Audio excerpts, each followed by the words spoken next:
পৌষ পার্বণে বলুন বা শীতকালেতে এই পিঠাটা প্রত্যেকের বাড়িতে হয়। অবশ্য সাথে গ্রামের দিকে বাড়ি, তাদের তো বাড়িতে অবশ্যই হয়।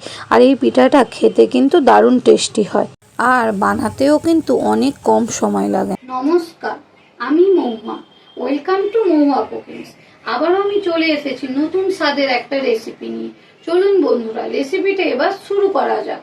এই পিঠের রেসিপিটা বানানোর জন্য এখানে আমি চাল নিয়েছি 500 গ্রাম আর ডাল নিয়েছি 200 গ্রাম। ভালোভাবে সারা রাত ভিজিয়ে রেখেছিলাম, কিন্তু খুব ভালোভাবে ধুয়ে জলটা যতক্ষণ না পরিষ্কার না হবে ততক্ষণ ধুতে থাকতে হবে। আর এবারে এই চালটাকে আমি মিক্সির বাটিতে খুব সুন্দরভাবে পেস্ট বানিয়ে নেব। আর এই চালটা যত ভালো করে ধোবেন পিঠেটাও কিন্তু ঠিক ততটাই সাদা হবে। দেখুন একে একে আমার প্রত্যেকটা পেস্ট করা হয়ে গেছে। এবার এতে আমি কিছুটা জল দিয়ে দেব, সেটা আপনারা আপনাদের প্রয়োজন মতো দেবেন, যে গোলাটা ঠিক কতটা মোটা হয়েছে। তবে এই 500 চালের জন্য এখানে আমি বেশ কিছু পরিমাণই জল দিয়েছি, যেমন ধরুন 6-7 ডাবু জল দিয়েছি। আপনাদেরকে আমি 2 ডাবু দেখিয়েছি, তবে পরে আমার আরোটা প্রয়োজন হয়েছে বলে দিয়েছিলাম।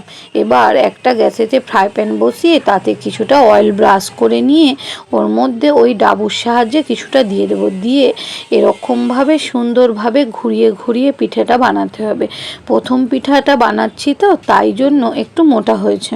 এবার চালের গুঁড়ির গোলাটা খুব ভালোভাবে স্প্রেড করা হয়ে গেছে। এবার একটা ঢাকা দিয়ে বেশ কিছুক্ষণ দিয়ে দেবো। এবার আপনারা বুঝবেন যে কিভাবে পিঠেটা হয়েছে। দেখবেন একটা ভেতর থেকে সুন্দর ফুলে উঠেছে, তখনই ঢাকাটা খুলে এটাকে ভাঁজ করে নিতে হবে। আর এই পিঠেটা আমার মোটা হয়েছে বলে ভাঁজ করতে একটু অসুবিধা হচ্ছে। চলুন এবার পরের পিঠেটা বানিয়ে নেওয়া যাক।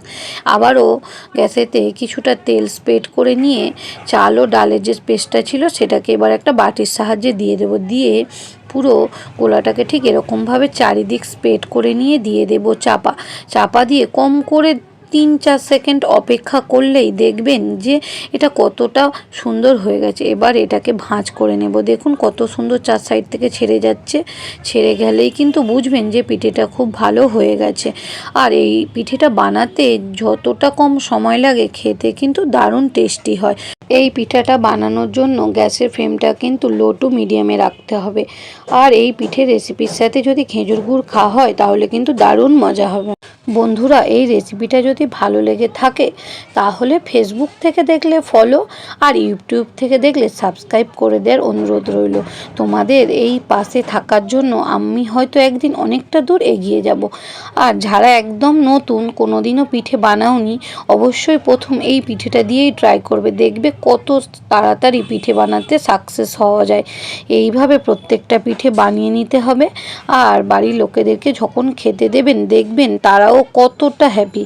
চলুন এইভাবে প্রত্যেকটা পিঠে বানিয়ে নেওয়া হয়ে গেছে। এবার আমি একটা প্লেট নেব। প্লেটের মধ্যে এই পিঠেগুলোকে ঠিক এরকমভাবেই সার্ভ করব। আমি পিঠেটা পরে এরকম সুন্দর করে ভাঁজ করে নিয়েছি যাতে দেখতে খুব সুন্দর হয়। আর তার সাথে দিয়ে দেব হচ্ছে খেজুরের গুড়। দেখুন বন্ধুরা, ভালো খাবেন, সুস্থ থাকবেন।